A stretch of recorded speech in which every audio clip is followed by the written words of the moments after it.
All right, time for a quick C-130 tour. This is my old unit, the Nevada Air National Guard, but they are now have the MAFFS mission, the Modular Airborne Firefighting Fleet of Aircraft. So that's what we're looking at here in the back of the aircraft. We've talked about this before in previous videos, but there is the modular firefighting system which slides in and out of the C-130. It's got 3,000 gallons of retardant right there. It's powered by its own hydraulic system, which the technicians are working on now. The Loadmaster monitors the system from there and has access to an emergency dump switch from there. And the retardant comes out pressurized by air. There's an air compressor forward of this tank that pressurizes the system, and then it's released through this pintle valve right here through the troop door here, and that can up there is the air inlet system to help back fill the system with air as the retardant's dropping. So this system can do a coverage level up to coverage level 8. I thought it was only really good up to coverage level 6, but they're saying that these days they can get coverage level 8. So this is a H model C-130, but it's got the new props, so it looks like a J model C-130, but it's really not. It's a H, one of the old H models that we've been flying for years here at the Reno National Guard. Go up inside and take a look at the inside of it. Besides firefighting, the C-130 can be used for a whole bunch of different missions, and to help protect itself in combat situations, it's got these receivers up here that will alert you to an incoming missile coming into the aircraft, and it's got a system of attempting to defeat the missile using this blister here. I believe it's laser weaponry nowadays that helps to defeat the missile there. And of course you've got the old flares. You can dump flares out back here. It's all buttoned up right now, and you can dump flares. There's a little box up underneath the nose there, and I believe out here you can also dump flares out of the side of the aircraft. So between those systems you can help to defend yourself in a tactical situation, because a C-130 is a sitting duck.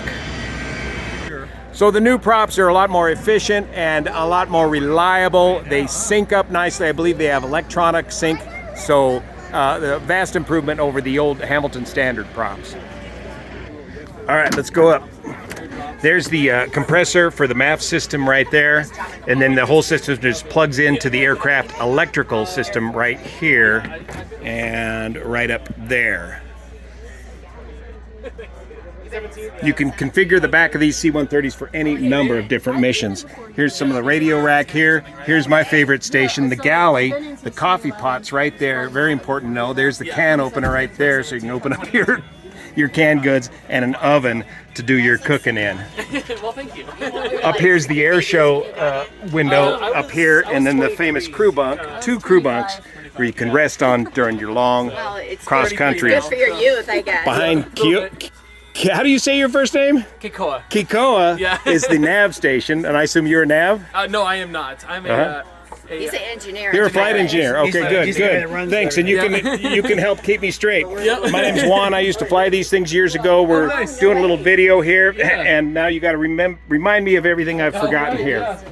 So, here we are in the cockpit. This is an H3, correct? H3, yep. Okay, so it looks big and complicated, and it is. That's why it's so important that you have a flight engineer that's current and qualified, because as a pilot, you would barely even know how to start one of these things. These guys help you get it started, and then once you get it flying, it's pretty straightforward. So, your basic flight instruments are over here like any other airplane. They've gone to some glass. Yeah, partial glass. Partial glass. Same thing over here in the co-pilot side. Here's all your engine instruments for all of the 4 engines, starting with torque, percent RPM, TIT, fuel flow, oil pressure. And then there's more up here. Oh, great, but wait, there's more. That's right. We got oil Temperature, oil cooler flaps, and Quantity. Fuel quantity. No, oil quantity. Oil quantity. Fuel's good. over here. And fuel's over here. Here's your fuel panel. This is still your electric panel. Electrical, yep. All right. And Bleed air. bleed air up here. De-icing, anti-ice. And where's the hydraulics? Down there. Right there. That's right. I should know that. That was the co-pilot's job. That was real simple. The Co-pilot's co-pilot's one right job. there. One simple job to do, right? So, and you got your 4 fire extinguishing handles up here. So we've got condition levers and throttles, if you will. Yep, they are. And the engine condition levers, because these are geared turboprops that basically run at 100% RPM all the time once you get them going. You've got, here on the throttles, you've got a ground idle, a flight idle, and then takeoff power, and then you can vary the thrust anywhere in between here, and then max reverse here. And these throttles manage the propellers, so you're pretty much using the propeller pitch in flight to determine how much thrust you get. And the cool thing is you're always running it near 100% RPM, so you've got instant power in the C-130 when you need it. Other than that, you got the condition lever, so this is how you feather a propeller if you need to, all the way back to here. Ground stop, and then the start and run position there. Let's see, you got a flight computer over here. You've got your still very crude autopilot right here. That hasn't changed a bit. Yep. The flaps located right there. Landing gear located right there. Nose wheel steering located right here. As you can see, you've got great visibility out of the nose of the aircraft from either the pilot or co-pilot seat. Oxygen, lighting. Are you still running ski equipment, ski formation? Skis right here. So station keeping equipment you can run.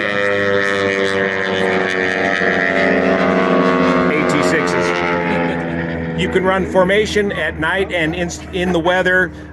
What was the spacing on ski formation again between aircraft? That's a pilot question. Yeah, about 2,000 feet. Question, yeah. 2,000 sounds about right, though. On the station keeping equipment. And here's more ski information right here, plus the secrets for staying cryptic on your comms.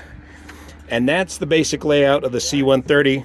A place to put your feet when you're resting. Basically, yeah. Park and brake right there. The radar screens there and there.